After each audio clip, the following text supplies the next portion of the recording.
সমবায় সমিতির উদ্যোগে চলেছে স্বেচ্ছায় রক্তদান শিবির।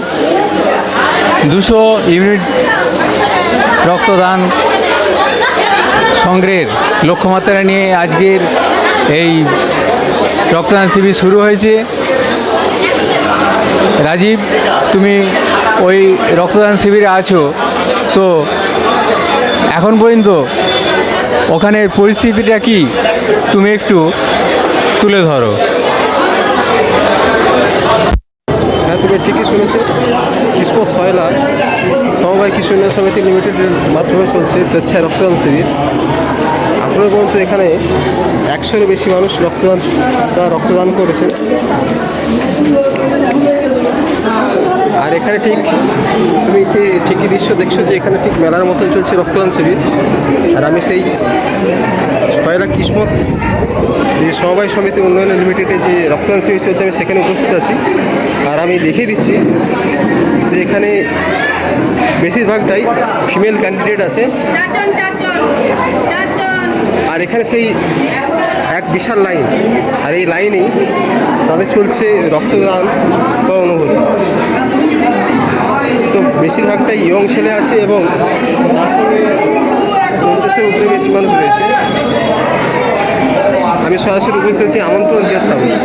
সেখানে চলছে, দেখুন দর্শক আপনারা দেখতেই পাচ্ছেন যে এখানে সেই ভিড়। এখানে টার্গেট আছে 200-এর মতো। হ্যাঁ,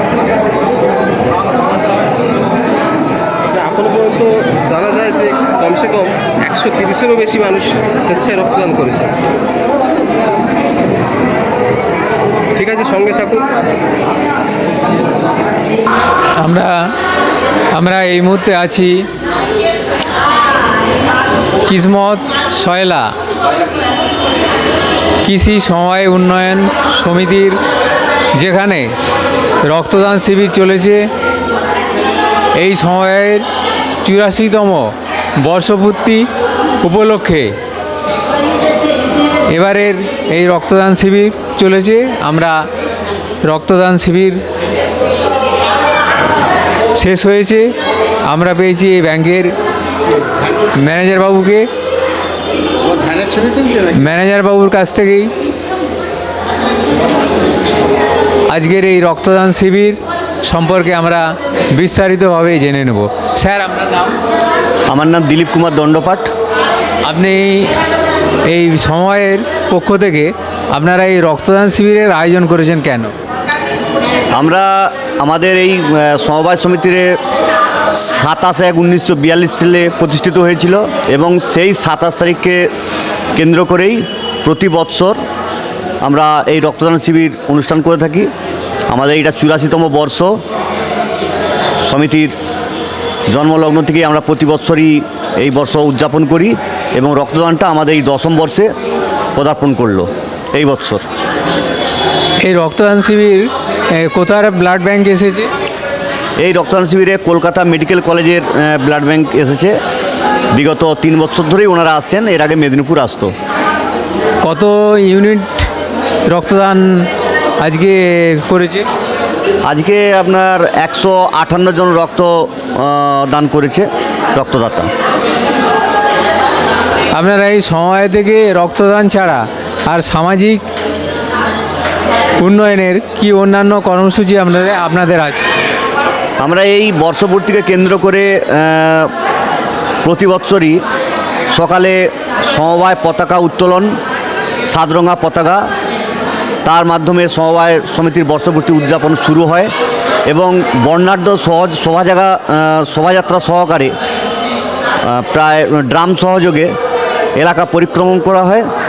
তারপর সন্ধ্যায় কিছু প্রোগ্রাম থাকে। তো আজকে সেই সন্ধ্যা প্রোগ্রামটা এবছর হচ্ছে না, তো প্রতি বছরই সন্ধ্যা প্রোগ্রাম হয়। আপনাদের সময়ের পক্ষ থেকে কি আর কেউ রক্তদান করেছে না আপনি? না, আমি প্রতি বছরই এখানে রক্তদান করি আর সমবায় সমিতি প্লাস অন্য জায়গায়ও করি। তো আর কোনো অন্যান্য স্টাফরা কেউ কিন্তু করে না। এই রক্তদান শিবিরের আয়োজন করে এই পশ্চিমবাংলা তথা সারা ভারতবর্ষের মানুষের কাছে কি বার্তা আপনারা দিতে? আমরা এই বার্তাই দিতে যাই যে সবাই আসুক, সবাই মুমূর্ষ রোগীর প্রাণ বাঁচানোর জন্যে এই স্বেচ্ছায় রক্তদান করে তাদের জীবন যেন দান করতে পারে, এই বার্তায় আমরা পৌঁছে যাই। প্রতিটি মানুষ এতে যাতে অংশগ্রহণ করে, যারা দিতে পারবে এরকম ব্যক্তি। আমরা জানলাম যে এই সমবায় ব্যাংক মানুষের পাশে দাঁড়ায় এবং মূর্ষ মানুষের প্রাণ বাঁচাতেই যে এক ফোঁটা রক্তের প্রয়োজন হয়, সেই প্রয়োজনীয়তার অনুভব করেই তাদের এই আয়োজন এবং এই প্রতি বছরই এই দিনটিতে রক্তদান শিবির হয়। ক্যামেরায় রাজীব পাত্রের সঙ্গে আমি শ্যামাপদ প্রামাণিক, STSP news Bangla, Indian news Kolkata. সবার খবর সবার আগে সরাসরি কিসমত সয়লা কৃষি উন্নয়ন সময় সমিতির রক্তদান প্রাঙ্গণ থেকে।